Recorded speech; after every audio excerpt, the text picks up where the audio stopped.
Hello दोस्तों, आज हम आपके लिए लेकर आए हैं कहानी का 17वां भाग। अगर आपने इस कहानी के पहले के 16 भाग नहीं देखे तो उनका लिंक मैंने इस वीडियो के डिस्क्रिप्शन बॉक्स में दे दिया है।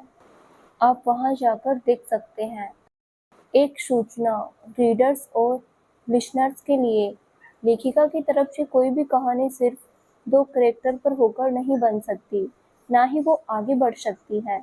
एक कहानी कई किरदारों को अपने साथ लेकर चलती है, इसीलिए हर किरदार को प्यार देना आपका हक है। इसीलिए कृपया हर किरदार की कहानी को एंजॉय करें, क्योंकि हर कहानी के अंदर हर किरदार की अपनी एक कहानी है जिससे कहानी आगे बढ़ रही है, वरना कहानी कब की 1-2 घंटे में खत्म हो चुकी होती। आशा है आप लोग बात समझेंगे और राघव दीपिका हो या फिर वर्षा विशाल हो, उन्हें भी अपना उतना ही प्यार देंगे जितना मानवी और ऋषभ को देते आए हैं। तो चलिए बिना किसी देरी के आगे की कहानी शुरू करते हैं। दूसरी तरफ राघव का घर। रात हो चुकी थी, पर राघव सोने की जगह अपने कमरे में खिड़की के पास सोफे पर बैठा था और एकटक शांत चेहरे से सामने आसमान की तरफ देख रहा था। उसके चेहरे पर गहरी मायूसी फैली हुई थी और आंखों का सूनापन उसके दिल का दर्द बयां कर रहा था। तभी उसकी माँ मालती उसके कमरे में आई और उससे बोली, राघव बेटा क्या हुआ? तू खाना खाने नीचे क्यों नहीं आया? तबीयत तो ठीक है ना तेरी? कहते हुए उन्होंने राघव के लिए लाए हुए खाने को टेबल पर रख दिया और खुद राघव की तरफ चली आई, पर राघव ने उनकी किसी बात का जवाब नहीं दिया। वो अपनी ही सोच में गुम था। ये देख मालती जी ने उसके सामने खड़े होकर उसके चेहरे को देखा, तो अपने बेटे के चेहरे पर फैली उदासी को देखकर उनके दिल में दर्द हो उठा। उन्होंने आगे बढ़कर राघव के कंधे पर हाथ रखा, तो राघव चौंक कर उनकी तरफ देखा और झट से अपनी आंखों में आई नमी को पोंछकर उनसे बोला, अरे माँ, आप यहाँ क्या? आप यहाँ पर? क्या हुआ? आप अभी तक सोए नहीं? कोई बात है क्या? तो मालती जी ने उसके चेहरे को देखा, फिर उसका हाथ पकड़कर उसे वापस सोफे पर बैठा दिया और खुद उसके पास बैठते हुए उससे बोली, जिस माँ का बेटा भूखा प्यासा सोने की जगह परेशान बैठा हो, उसे नींद कैसे आ सकती है? वो कैसे चैन की नींद सो सकती है? मैं तेरा इंतजार कर रही थी नीचे कि तो कब खाना खाने आएगा, पर तू नीचे आया ही नहीं और मैं तेरा खाना लेकर ऊपर चली आई। यहाँ आकर तुझे आवाज़ दी तो तू किसी सोच में खोया हुआ था, और अब तुझे इस तरह मायूस देखकर मुझे कुछ ठीक नहीं लग रहा है। उसके चेहरे को हाथ में लेते हुए, क्या हुआ बेटा? इतना परेशान क्यों है? सब ठीक तो है ना? कोई परेशानी हो तो मुझे बता। मैं तो तेरी माँ हूँ ना, जिससे तू अपनी हर प्रॉब्लम शेयर करता है। तो फिर अब क्या हुआ? मुझे बोल, शायद मैं तेरी कुछ हेल्प कर पाऊँ। तो राघव कुछ पल उन्हें देखता रहा, फिर उसने रोते हुए आगे बढ़कर उनकी गोद में अपना सर रख दिया और उनसे बोला, माँ, मुझसे बहुत बड़ी गलती हो गई है। मैंने अपनी उस गलती की वजह से अपने प्यार को हमेशा हमेशा के लिए खो दिया है, जिसे अब मैं चाहकर भी कभी नहीं पा सकता। उसकी बात सुनकर मालती जी उसके सर में हाथ फेरने लगी और उससे बोली, तू दीपिका की बात कर रहा है? तो राघव ने अपना सर उठाकर उनकी तरफ देखा और धीरे से हाँ में सिर हिला दिया और फिर वापस से उनकी गोद में सर रखते हुए उनसे बोला, हाँ माँ, दीपिका, मैं उससे बहुत प्यार करता था। वो भी मुझसे बहुत प्यार करती थी 1.5 साल पहले, लेकिन जिया की वजह से मैंने उसे हमेशा हमेशा के लिए खो दिया।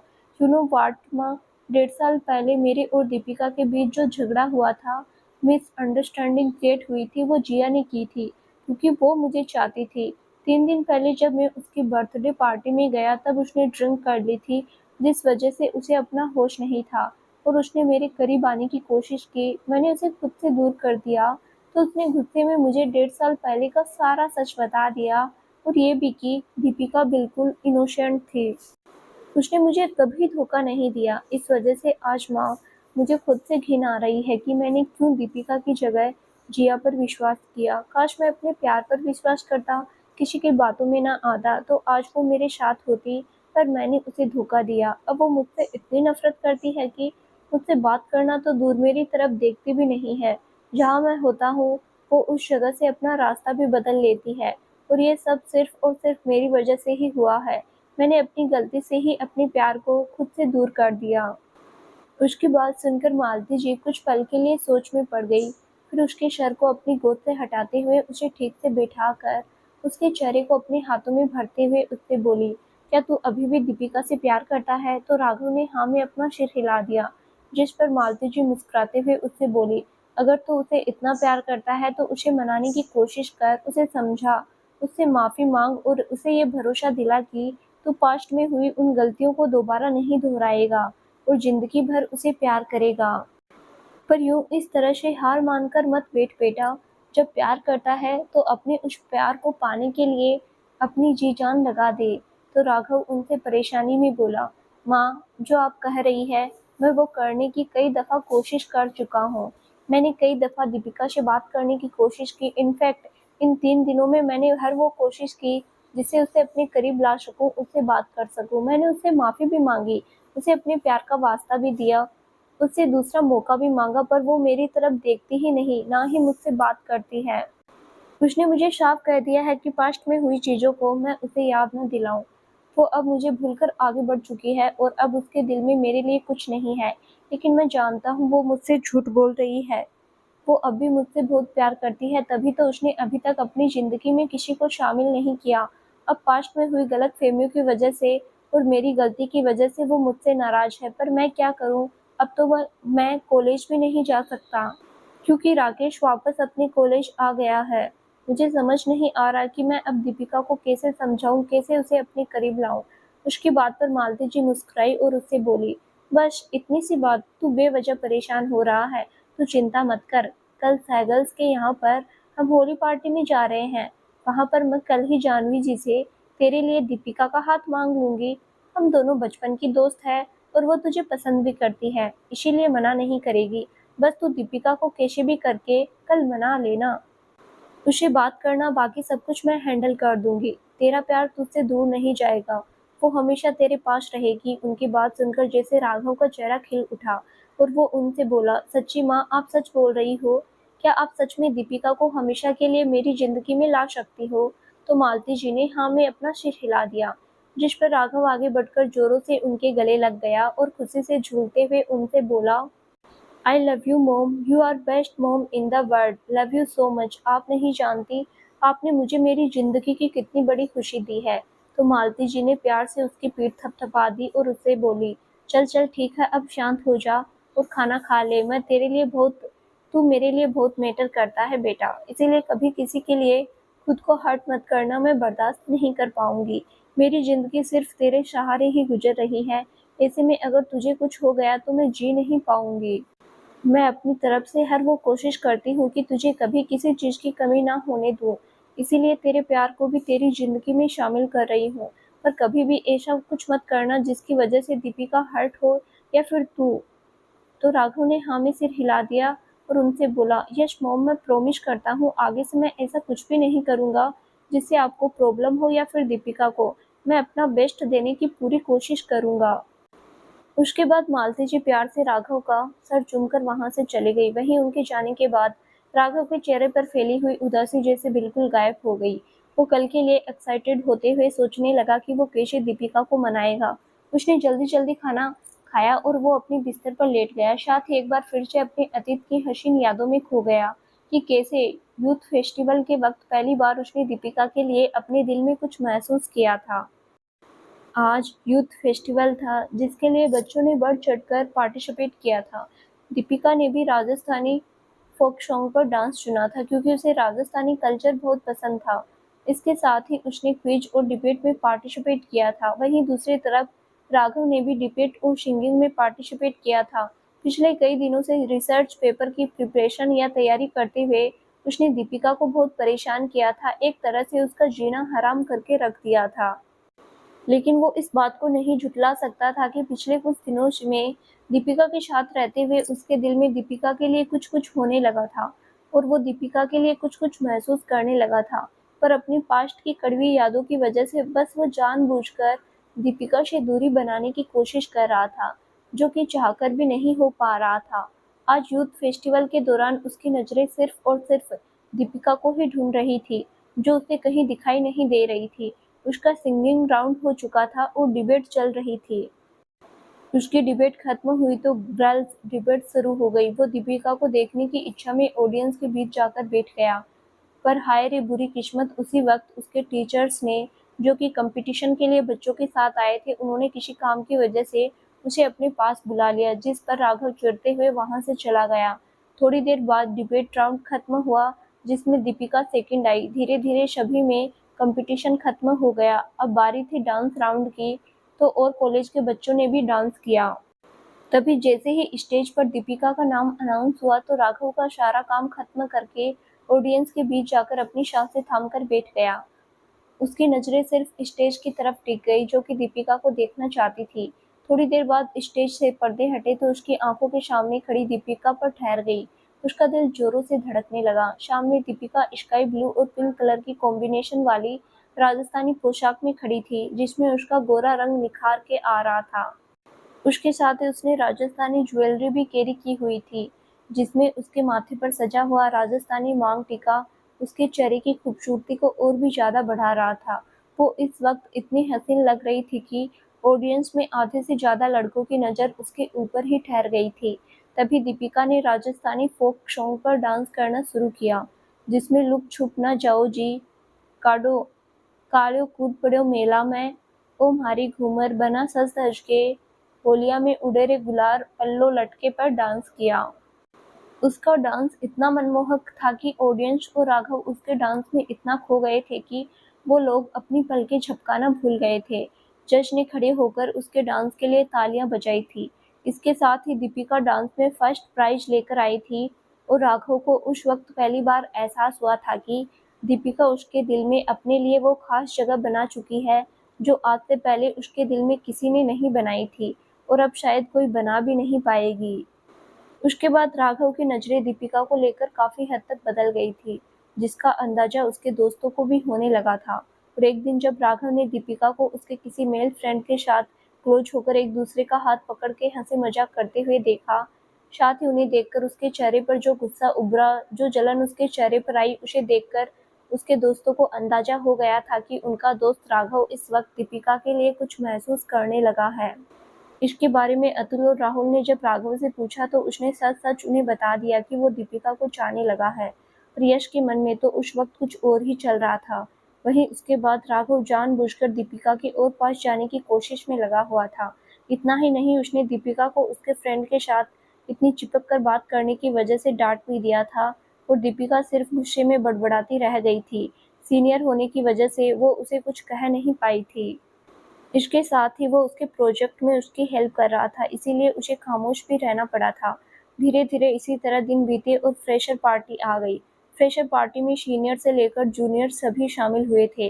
राघव ने जब दीपिका को फ्रेशर पार्टी के दौरान देखा तो एक बार फिर से उसका दिल उसके काबू से बाहर हो गया। दीपिका आज काले रंग की साड़ी पहनकर अपने कातिलाना हुस्न के साथ उस पर अपना काला जादू चला रही थी।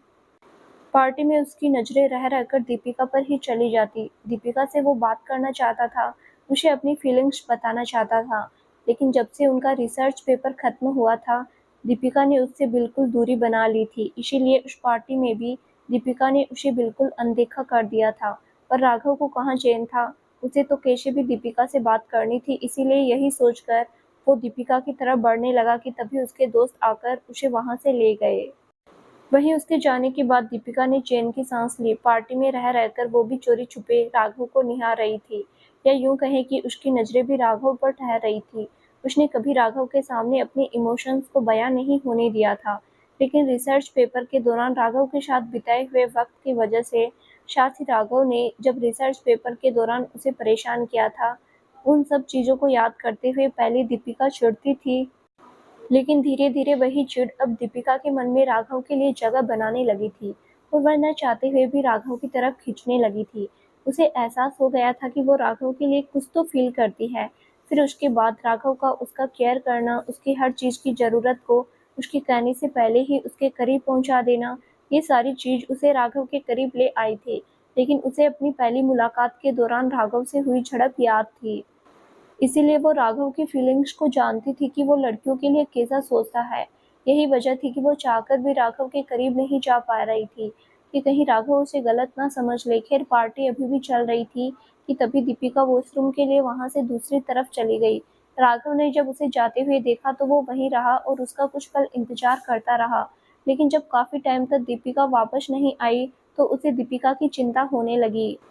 कुछ देर के बाद जब उससे रहा नहीं गया तो वो उस साइड चला गया।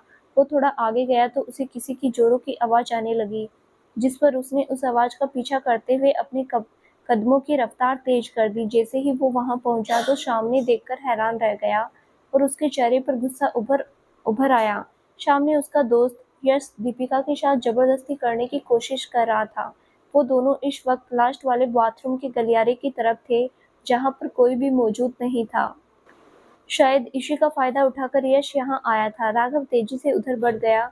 उसने यश को पकड़कर दीपिका से अलग करते हुए उसे अपनी तरफ घुमाया और उसके ऊपर मुक्कों की बरसात कर दी और उसे पीटने लगा। थोड़ी देर बाद नव्या और अतुल, साथ ही राहुल वहां आए, जो कि दीपिका और राघव को ढूंढ रहे थे। उन्होंने जब वहां आकर इस सीन को देखा तो जल्दी से आगे बढ़ के वो उनके पास पहुंचे। नव्या दीपिका के पास पहुंच गई और उसे संभालने लगी। वहीं अतुल और राहुल यश और राघव को अलग करने लगे। जब राघव ने अतुल और राहुल को यश की हरकत के बारे में बताया तो वो दोनों भी हैरान रह गए और गुस्से में यश को देखने लगे, जिस पर यश गुस्से में जोर जोर से हंसने लगा है। और उसने राघव को सारा सच बताया कि वो शुरुआत से ही दीपिका के पीछे था, इसीलिए उसने नव्या को अपना मोहरा बनाया था, क्योंकि वो सीधे सीधे दीपिका के करीब नहीं जा सकता था, क्योंकि उसने एक बार पहले भी देखा था कि दीपिका ने एक लड़के को, जिसने उसे प्रपोज करने की कोशिश की थी, उसे अच्छा खासा सबक सिखाया था। इसीलिए वो पहले नव्या के जरिए दीपिका के करीब जाना चाहता था, लेकिन उसका सारा खेल बीच में बिगड़ गया और उसके बाद राघव उन दोनों के बीच में आ गया, जिस वजह से उसे दीपिका के करीब जाने का कभी मौका ही नहीं मिला और दीपिका उससे और भी दूर हो गई। और आज जब वो यहाँ मिली तो वो बस कैसे भी करके उसे पा लेना चाहता था। उसकी इन बातों को सुनकर राघव बेहद गुस्से में आ गया। वो उसे दोबारा मारने को आगे बढ़ा कि अतुल और राहुल ने उसे पकड़ लिया। वहीं दीपिका ने भी उसका हाथ पकड़कर उसे मना कर दिया, क्योंकि यश की हालत पहले ही बहुत खराब थी, पर राघव यश को ऐसे ही नहीं छोड़ सकता था। इसीलिए उसने अगले दिन अपनी पोजीशन और कॉलेज में अपनी लीडरशिप की वजह से यश को कॉलेज से रेस्टिकेट करा दिया। उसके इस कदम से दीपिका की नज़रों में राघव के लिए रिस्पेक्ट बन गई और उसके दिल में और भी एहसास राघव के लिए पनपने लगे। वहीं राघव भी अब दीपिका की तरफ बढ़ते हुए अपने कदमों को नहीं रोक रहा था। उसने यश और अपनी हरकत के लिए दीपिका से माफी मांग ली थी पूरे कॉलेज के स्टूडेंट के सामने। उसे अपनी गलती पर पश्चाताप था कि उसने दीपिका को छोड़कर अपने दोस्त पर विश्वास किया था और उसी ने उसे धोखा दिया। उसके इस एक्शन से दीपिका हैरान रह गई थी। राघव उसका सुपर सीनियर था, पर फिर भी वो सभी के सामने उससे माफी मांग रहा था। इसके बाद दीपिका भी उसकी तरफ खुद को खींचने से रोक नहीं पाई। दोनों ही एक दूसरे के बेहद करीब आ गए। बस दोनों ने एक दूसरे के प्रति अपनी भावनाओं को व्यक्त नहीं किया था, मतलब कि अपना लव कंप्रेस नहीं किया था। इसी तरह 1 डेढ़ साल का समय बीत गया।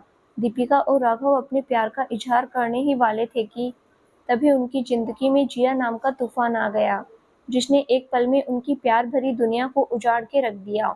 सोचते हुए राघव कब नींद के आगोश में चला गया उसे पता ही नहीं चला, पर अब उसने सोच लिया था कि वो अगले दिन दीपिका को कैसे भी करके मना लेगा और फिर जिंदगी भर उसे खुद से दूर नहीं जाने देगा और उसे हमेशा के लिए अपना बना लेगा। वहीं दूसरी तरफ सुबह सब लोग उठ चुके थे, सारी तैयारियां भी बाहर हॉल में हो चुकी थी। वहीं देर रात तक काम करने की वजह से मानवी की नींद थोड़ी देर से खुली थी। जब उसकी आंखें खुली तो वो अकेले बेड पर सोई हुई थी। उसने कमरे में चारों तरफ नजरें घुमाकर देखा तो उसे ऋषभ कहीं नहीं दिखाई दिया। वो समझ गई कि ऋषभ अभी भी उससे नाराज है, इसी वजह से उसने उसे जगाने की जहमत नहीं उठाई। उसकी नाराजगी के बारे में सोचकर एक बार फिर मानवी का मन उदास हो गया। उसे समझ नहीं आ रहा था अब वो ऋषभ को कैसे मनाए। वो कुछ सोच ही रही थी कि तभी उसके कमरे की दरवाजे पर नॉक होने लगा। वो उठी और उसने दरवाजा खोला तो सामने वर्षा खड़ी थी, जो उसे नीचे बुलाने आई थी।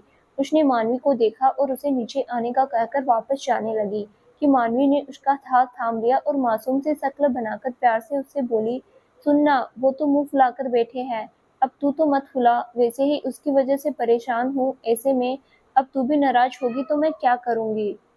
तो वर्षा उनकी तरफ घूमकर उसे समझाते हुए बोली, मैं आपसे नाराज नहीं हूँ दी, बस आपको सही गलत समझाने की कोशिश कर रही हूँ।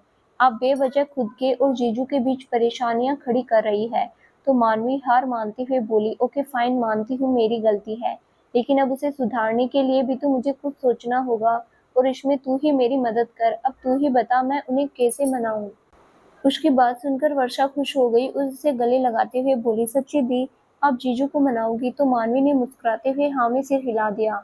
तो वर्षा खुश होते हुए बोली, तो ठीक है फिर, मेरी नाराजगी भी दूर, और हाँ, मैं आपको ऐसा आइडिया दूंगी जिससे जीजू यूं चुटकियों में मान जाएंगे। पर पहले आप तैयार होकर नीचे आ जाओ, आज होली है, तो आज होली के रंग के साथ अपने रंग में भी जीजू को रंग लो, तो उनकी नाराजगी तो अपने आप ही दूर हो जाएगी। इतना कहकर मुस्कुराते हुए वो वहां से चली गई। वहीं मानवी के चेहरे पर भी एक सुकून भरी मुस्कान आ गई। उसके दिल में एक अजीब सा बोझ उतर गया था, जिससे उसका मन अब हल्का महसूस कर रहा था। जिसे महसूस कर वो खुद से ही बोली, सही कह रही थी वर्षा, मैं बेवजह फ्यूचर के बारे में सोचकर अपने आज को खराब कर रही थी। पर अब और नहीं, अब मैं इन दूरियों को और बढ़ने नहीं दूंगी, बल्कि पूरी कोशिश करूंगी कि हमारे बीच कभी भी कोई तीसरा आकर दूरी ना बना पाए। इतना सोचकर मन ही मन मुस्कुराते हुए कबर्ड की तरफ बढ़ गई। उसने कबर्ड खोलकर अपने कपड़े निकालने लगी। तभी उसकी नजर वहीं दूसरी साइड रखी पैक्ड लाल साड़ी पर गई, तो उसने उसे उठाकर देखा। वो सोचने लगी, इसे कौन लेकर आया होगा। लेकिन तभी उसके दिमाग में ऋषभ का ख्याल आया, तो उसके होठों पर मुस्कुराहट आ गई। उसने उसे वापस रख दिया और अपने कपड़े लेकर वॉशरूम चली गई। थोड़ी देर बाद वो पतली सी व्हाइट कलर की साड़ी पहनकर आई। बालों को उसने जूड़े में बांध रखा था, क्योंकि कलर गिरने से वो खराब हो सकते थे। थोड़ी देर में वो तैयार होकर नीचे आ गई। नीचे आकर हॉल में उसने दादा दादी और उनके कुछ दोस्त लोगों का आशीर्वाद लिया, क्योंकि उनकी होली की बातें और खाने पीने से ही शुरुआत होती थी। इस उम्र में भाग दौड़ करना उन लोगों के बस की बात नहीं थी। उसके बाद वो जाह्नवी जी के साथ बाहर लॉन में आ गई, क्योंकि सभी लोग पहले ही बाहर निकल चुके थे और मेहमानों को गुलाल लगाकर होली विश कर रहे थे। बाहर आकर उसने पहले शिवम जी और फिर सुनैना जी और भुआ जी का आशीर्वाद लिया। तो भुआ जी मुस्कुराते हुए उसे अपनी नजदीकी रिश्तेदारों से मिलवाने लगे, साथ ही उसकी तारीफों के पुल बांधने लगे। वहीं रिश्तेदार भी मानवी की खूबसूरती देखकर, साथ ही उसके बनाए हुए खाने को चखकर उसकी तारीफ किए बिना नहीं रह पा रहे थे। वहीं मानवी उन लोगों से मिलते हुए मुस्कुरा तो रही थी, लेकिन उसकी नजरें चारों तरफ से ऋषभ को ढूंढ रही थी, जो निर्मोही बनकर जाने कहाँ छुप बैठा था। तभी जाह्नवी जी अपनी एक फ्रेंड के साथ उसके पास आई और मानवी को उनसे मिलवाते हुए बोली, मालती, ये रही मेरी बहू। और मानवी, ये मेरी बचपन की दोस्त मालती है, लेकिन अब जल्द ही हम दोनों की दोस्ती रिश्तेदारी में बदलने वाली है। उसकी बात सुनकर मानवी ने पहले तो हाथ जोड़कर उन्हें प्रणाम किया, फिर असमंजस भरी नजरों से जाह्नवी को देखने लगी और उनसे बोली, रिश्तेदारी में बदलने वाली है मतलब? तो मालती जी प्यार से उसका गाल छूते हुए बोली, वो इसीलिए बेटा कि मैंने दीपिका का हाथ अपने बेटे राघव के लिए मांगा है, और जाह्नवी भी इस रिश्ते के लिए तैयार है। तो बस अब जल्दी से तैयारियां शुरू कर दो अपनी ननद को विदा कर हमारे घर भेजने की। उनकी बात सुनकर मानवी बहुत खुश हो गई और वो मुस्कुराते हुए उनसे बोली, ये तो बहुत अच्छी खबर है आंटी, इस बात पर तो मुंह मीठा करना बनता है। आप यहाँ रुकिए, मैं आपके लिए मिठाई लेकर आती हूँ। इतना कहकर मुस्कुराते हुए वहां से चली गई। तो मालती जी मुस्कुराते हुए जाह्नवी से बोली, सच में जाह्नवी, तुम्हारी बहू बहू बहुत अच्छी है और बहुत प्यारी भी। वहीं दूर मेहमानों की भीड़ में खड़ा ऋषभ मानवी को मुस्कुराते हुए जाह्नवी जी और उसके दोस्तों से बातें करते हुए देख रहा था, साथ ही चिढ़ भी रहा था। तो मानवी को मुस्कुराते देखकर खुद से बोला, इसे तो मेरे नाराज होने से कोई फर्क ही नहीं पड़ता। ये नहीं कि पति नाराज रात से नाराज बैठा है, उसे मनाए पर नहीं, इसे तो दूसरों को मिठाई खिलाने की पड़ी है। कोई बात नहीं, मैं भी इससे बात नहीं करूंगा, ना ही अब इसकी तरफ अपनी तरफ से कोई पहल करूंगा। अब जो कुछ करना होगा वो इसे ही करना होगा। अब बस बहुत हो गया, इसे भी तो पता चले कि मेरे पास भी दिल है, जो इसकी बेरुखी से हमेशा दुखता रहता है, और इसे उससे फर्क ही नहीं पड़ता। इतना कहकर वहां से दूर जाकर पुल साइड बैठ गया। वहीं अंदर दीपिका अपने कमरे से बाहर निकल कर आ रही थी। उसने सिंपल सा व्हाइट कलर का पटियाला सूट पहन रखा था, साथ ही बालों की खजूर की चोटी की हुई थी, जो उसके कंधे से होते हुए आगे लटक रही थी। वो अपने हाथ में सिल्वर चूड़ियों को पहनते हुए अपने कमरे से बाहर निकल कर नीचे आ रही थी। तभी अचानक से किसी ने कमर में हाथ डालकर उसे कमरे के अंदर खींच लिया। वहीं दीपिका इस तरह खींचे जाने से डर गई, पर जैसे ही उसने अपने सामने खड़े शख्स को देखा तो उसके चेहरे पर गुस्सा उमड़ आया। वो गुस्से में उससे बोली, ये क्या हरकत है राघव सर? मुझे इस तरह यहाँ लाने का क्या मतलब? आइंदा से अगर मेरे साथ इस तरह की बदतमीजी की तो मैं हरगिज बर्दाश्त नहीं करूंगी। आपको ये जो हरकतें करनी है वो आप अपनी गर्लफ्रेंड जिया के साथ कीजिए, जिससे आप प्यार करते हैं, मेरे साथ नहीं। ये सब कहते हुए उसकी आंखों में आंसू आ गए और वो गुस्से में वहां से जाने लगी कि तभी राघव ने जल्दी से हरकत करते हुए पीछे से उसकी कमर में हाथ फंसाकर उसे अपने करीब खींच लिया, जिसे दीपिका की पीठ राघव के चौड़े सीने से आ लगी तो दीपिका उसकी पकड़ से आजाद होने की कोशिश करने लगी। वहीं उसे खुद से दूर जाने की जद्दोजहद करते देख राघव ने उसे पीछे से बाहों में भरते हुए अपने दोनों हाथों को उसकी कमर से होते हुए पेट पर कस लिया और उसकी गर्दन पर अपनी गर्म सांसें छोड़ते हुए बोला, वही तो कर रहा हूँ, अपने प्यार के साथ ही तो ये सब हरकतें कर सकता हूँ। और मेरा प्यार जिया नहीं बल्कि तुम हो, और ये बात मैं पहले तुम्हें कई दफा समझा चुका हूँ कि जिया से मेरा अब कोई ताल्लुक नहीं। कम से कम मुझे खुद को साबित करने का एक मौका तो दो। तो दीपिका गुस्से में अपनी गर्दन को उसकी तरफ घुमाते हुए गुस्से में उससे बोली, अच्छा, लेकिन एक वक्त पर तो आपने कहा था कि आप मुझसे नहीं जिया से प्यार करते हैं और मैंने आपकी दोस्ती का गलत मतलब निकाला है, तो फिर अब आप ये सब क्यों कर रहे हैं? तो राघव उसे अपनी तरफ घुमाते हुए उसके चेहरे को अपने हाथों में भरकर उसकी आंखों में देखते हुए बोला, वो शब्द मैंने बस एक गलतफहमी के चलते बोला था और अपनी गलती को मैं कई बार मान चुका हूँ। कम से कम एक बार खुद की भूल को सुधारने का मौका तो दो। वैसे भी अब मैं हमारे बीच किसी को नहीं आने दूंगा। मैंने मोम से भी तुम्हारे बारे में बात कर ली है और मोम भी तुम्हें अपनाने के लिए तैयार है। तो फिर तुम क्यों हमारे बीच दूरियां बरकरार रखना चाहती हो? क्या तुम इतनी पत्थर दिल हो चुकी हो कि हमारी मोहब्बत को एक मौका तक नहीं देना चाहती? एक बार कम से कम हमारे बीते हुए कलों के बारे में तो सोचो। क्या पता तुम्हारे मन में भी वो मोहब्बत आज तक जिंदा हो। उसकी बात सुनकर दीपिका की आंख से आंसू बहने लगे। वो अपने बीते लम्हों को याद करने लगी जिनमें वो और राघव साथ थे। वहीं दीपिका के साथ ही उन लोगों को याद कर राघव की भी आंखें भर आई। वहीं दीपिका रोते हुए अपने हाथों से राघव के सीने पर मारते हुए बोली, क्यों क्यों किया राघव? आपने मेरे साथ ऐसा क्यों? मुझे धोखा दिया। आपको पता है आपके उस धोखे से मैं कितना टूट गई थी। अगर मुझे अपनी फैमिली का ख्याल ना होता तो शायद मैं अपनी जान भी दे देती, लेकिन अफ़सोस अपनी फैमिली की वजह से मैं आज तक ज़िंदा थी, क्योंकि आज भी इस शरीर पर मुझसे ज़्यादा उनका हक है। पर आपने कभी सोचा है कि आपके दिए हुए धोखे के बाद मेरी क्या हालत हुई होगी? तो राघव ने उसे बाहों में भरते हुए नम आँखों से बोला, हम दोनों एक ही कश्ती में सवार थे दीपू। जहाँ तुम मेरे धोखे की वजह से तड़प रही थी, वहीं मैं भी उस गलतफ़हमी की वजह से तुम्हें धोखेबाज समझ रहा था, और इन सब की ज़िम्मेदार सिर्फ़ और सिर्फ़ जिया थी। अगर उस रात नशे में वो अपना जुर्म कबूल नहीं करती तो शायद आज भी मैं इसी धोखे में रहता कि तुमने मेरे साथ धोखा किया। लेकिन इस सब में अगर कोई कसूर हुआ है तो वो मैं हूँ। मेरी ही गलती थी जो मैंने आंखों देखी बातों पर विश्वास किया। एक बार भी तुमसे सच जानने की कोशिश नहीं की। सच में कोई भी रिश्ता विश्वास पर ही टिका होता है। जिस रिश्ते में विश्वास सच ना हो वो एक ना एक दिन टूट ही जाता है। और ये बात देर से ही सही पर आज मुझे समझ आ चुकी है। इसीलिए बस अपने उस टूटे हुए रिश्ते को वापस से जोड़ने के लिए तुमसे एक मौका चाहता हूँ। बस एक मौका, उसके बाद मैं तुम्हारी ज़िंदगी में इतनी खुशियाँ भर दूँगा कि वो तुमसे सँभाले नहीं सँभलेंगी। तुम्हें इतना प्यार दूँगा कि किस्मत भी तुमसे रश्क करने लगे। बस एक मौका दो मुझे। उसकी बात सुनकर दीपिका ने अपने हाथों को भी उसकी पीठ पर कस दिया और अपने दर्द को आंसुओं के ज़रिए बाहर निकालने लगी। वहीं राघव भी उसके सर को सहलाते हुए उसे शांत कराता रहा। थोड़ी देर बाद दीपिका को एहसास हुआ कि वो बहुत देर से राघव के गले लगी हुई है, तो वो उससे अलग होते हुए बोली, चलिए बाहर, हम दोनों बहुत देर से यहाँ हैं, सब लोग हमें देख रहे होंगे। और आपने कहा आंटी भी आई हुई है, तो वो भी आपको ढूंढ रही होगी। ये कहते हुए उसने अपनी नजरें झुका रखी हुई थी। वो बाहर जाने लगी कि राघव ने वापस से उसकी कमर में हाथ डालकर उसे अपने करीब खींच लिया। वहीं इस बार उसकी नजदीकी से दीपिका की धड़कनें बढ़ गई। उसका दिल जोरों से धड़कने लगा।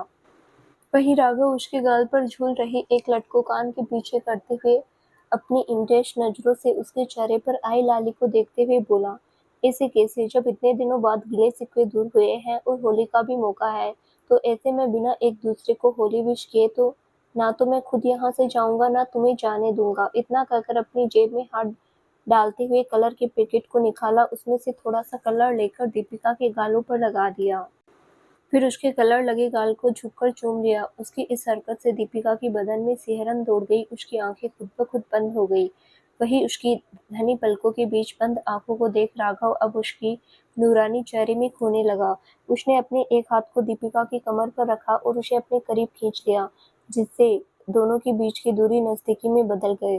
फिर उसने देर न करते हुए अपने दूसरे हाथ को दीपिका की गर्दन ले जाते हुए पीछे उसके बालों में घुसाकर उसके चेहरे को झटके से अपने करीब ले आया और उसके होठों पर अपने होठ रख दिए, जिससे उनके बीच बची कुची दूरी भी खत्म हो गई।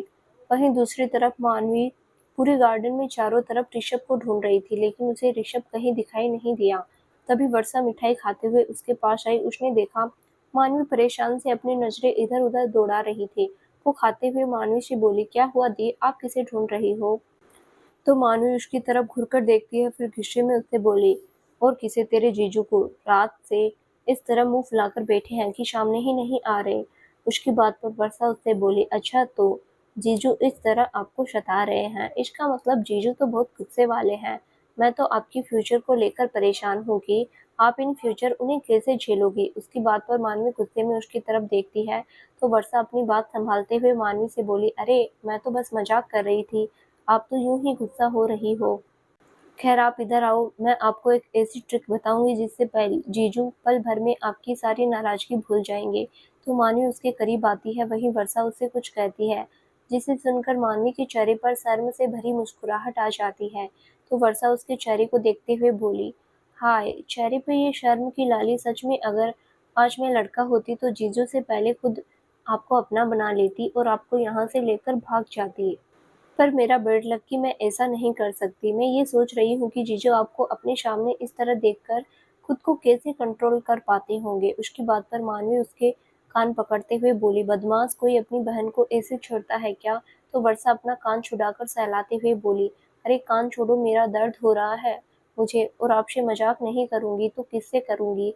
वैसे एक बात बताओ, जब मैं आपकी इतनी मदद कर रही हूँ तो बदले में आप मुझे क्या दोगे?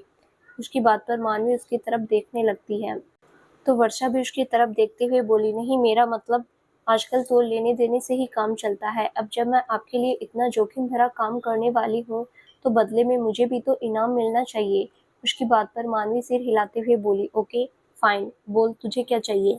एक बार ऋषभ जी मान जाए उसके बाद तू जो मांगेगी मैं दूंगी। उसकी बात पर वर्षा जल्दी से अपने कदम मानवी से पीछे लेते हुए बोली, तो ठीक है, फिर मुझसे वादा करो कि अगले 10 महीने के अंदर आप मुझे छोटी मानवी या फिर छोटे ऋषभ की माँ से बनने की खबर मिलनी चाहिए। उसकी बात को बिना समझे पहले तो मानवी मुंह खोलकर उसे वादा करने के लिए हाथ आगे बढ़ाती है कि तभी उसकी आंखों और चेहरे पर शरारत देखकर उसकी बात का मतलब समझते हुए वो गुस्से में उसकी तरफ बढ़ने लगती है कि वर्षा मानवी को चिढ़ाते हुए जल्दी से वहां से भाग जाती है। वहीं दूसरी तरफ जिस तरह यहाँ मानवी और वर्षा एक दूसरे से बातें कर रही थी, ठीक उसी वक्त ऋषभ स्विमिंग पूल के पास किनारे पर बैठा अपने पैरों को अंदर पानी में डालकर खामोशी से हिलते हुए पानी को देख रहा था। तभी विशाल हाथों में रंग लिए उसके पास आया और उसके बगल में बैठते हुए बोला, क्या यार, तू यहाँ क्या कर रहा है? शादी के बाद तेरी पहली होली है, तुझे तो वहाँ भाभी के साथ एंजॉय करना चाहिए और तू यहाँ रूखा-सूखा घूम रहा है। वाह भाभी जी, बिल्कुल साफ-सुथरी मेहमानों की आओ-भगत कर रही है। मुझे ना तुम दोनों का कुछ समझ नहीं आता। चल ना, वहाँ सबके साथ मिलकर होली खेलते हैं। ऋषभ खामोशी से उससे बोला, तू जा वहाँ और एंजॉय कर, मैं नहीं आ रहा। और रही बात तेरी भाभी की, तो उसे मेरी पड़ी ही कहाँ है। तो विशाल उसके कंधे पर हाथ रखते हुए उससे बोला, क्या हुआ यार, तू इतना अपसेट क्यों लग रहा है? क्या तेरा और भाभी का झगड़ा हुआ है? मैं सुबह से देख रहा हूँ भाभी से कटा कटा सा घूम रहा है। तो ऋषभ उसके हाथ को अपने कंधे से हटाकर सामने देखते हुए बोला, कुछ नहीं यार, अब मुझे किसी से कुछ नहीं कहना, मैं बस कुछ समय के लिए अकेला रहना चाहता हूँ। वैसे भी मेरी बातों से कहाँ किसी को फर्क पड़ता है। तो विशाल ने आगे कुछ नहीं कहा और वो खड़ा होते हुए ऋषभ से बोला, ठीक है, तू नहीं आना चाहता तो मैं तुझे फोर्स नहीं करूंगा। फिर वो कुछ सोचते हुए बोला, वैसे होली पर जब भी तेरा मूड खराब होता है तो सिर्फ ठंडाई ही तेरा मूड सही करती है। तो क्या कहता है आज भी हो जाए एक एक गिलास ठंडाई, जिसमें हम अपनी स्पेशल चीज मिलाते हैं। उसकी बात पर ऋषभ मुस्कुराते हुए बोला, हाँ क्यों नहीं, वैसे भी अभी सबसे ज्यादा जरूरत मुझे उसी की है। तो विशाल उसे देखते हुए, ठीक है तू यहीं रहना, मैं अभी लेकर आया, इतना कहकर जल्दी से वहां से चला जाता है। अपनी धुन में विशाल जल्दी जल्दी तेज कदमों से ठंडाई लेने जा रहा था। वहीं वर्षा मानवी से बचने के लिए बिना आगे देखे तेज कदमों से भाग रही थी कि अचानक सामने आ रहे विशाल से टकरा जाती है, जिससे दोनों का बैलेंस बिगड़ जाता है। दोनों एक दूसरे को संभालने की कोशिश करते हैं, पर लाख कोशिशों के बाद भी वो दोनों पास में रखे कलरफुल वाटर से भरे वाटर टैंक में गिर जाते हैं, जिससे दोनों पूरी तरह से रंग में भीग जाते हैं। गिरने की वजह से दोनों कलर से पूरी तरह रंग चुके थे। विशाल गुस्से में टैंक से बाहर आया और वर्षा को भी उसका हाथ पकड़कर खींचते हुए बाहर निकाला। तो वर्षा भी उसे गुस्से में घूरने लगी। तो विशाल उसे गुस्से में बोला, अंधी हो, देखकर नहीं चल सकती, खुद तो रंग में डूबी और मुझे भी अपने साथ गिरा लिया, देखो तुम्हारी वजह से मैं पूरा भीग गया।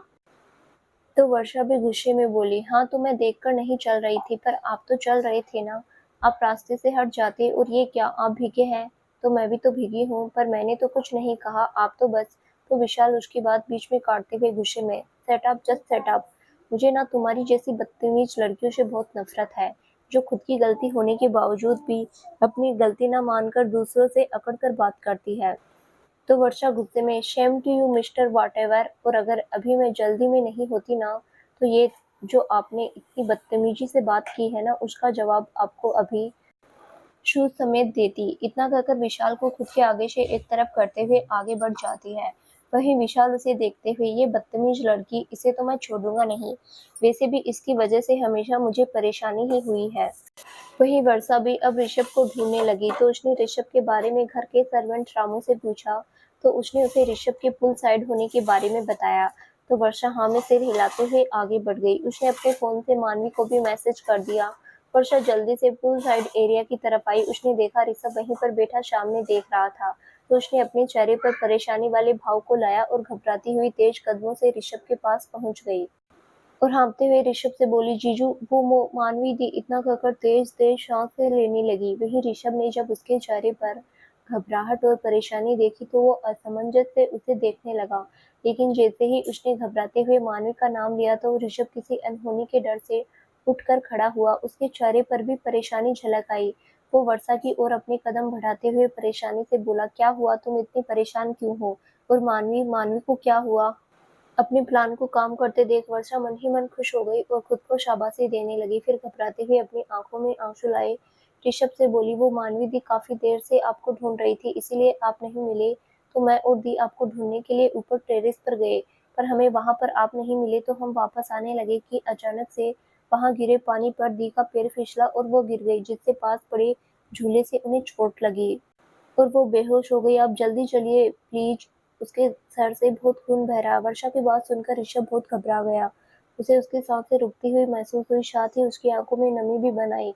उसे खुद पर गुस्सा आ रहा था कि क्यों वो सुबह से मानवी के सामने नहीं गया, क्यों वो उससे गुस्सा हुआ। अगर वो उसके साथ होता तो मानवी ना ऊपर टेरेस पर जाती ना उसे चोट लगती।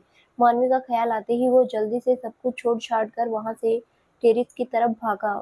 वो ऊपर टेरेस पर पहुंचा और यहाँ वहाँ देखते हुए मानवी को ढूंढने लगा, पर वो उसे कहीं नजर नहीं आई। उसकी आंखों में आंसू भरे हुए थे। अपनी परेशानी और घबराहट में उसने ध्यान ही नहीं दिया कि पूरा टेरेस बहुत ही खूबसूरत तरीके से डेकोरेट किया गया था। परेशानी में वो थोड़ा आगे चलकर आया और पूरे टेरेस पर अपनी नजरें दौड़ाते हुए मानवी को ढूंढने लगा। तभी उसके कानों में पायलों की आवाज आने लगी।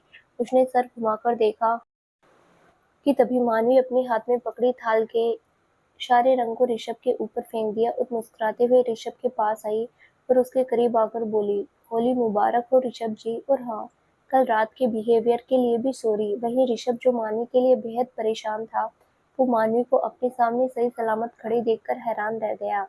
लेकिन फिर वर्षा की बात याद आते ही उसके चेहरे पर गुस्सा दिखने लगा, क्योंकि वो समझ गया था कि ये वर्षा और मानवी की ही प्लानिंग थी उसे मानवी के पास लाने के लिए।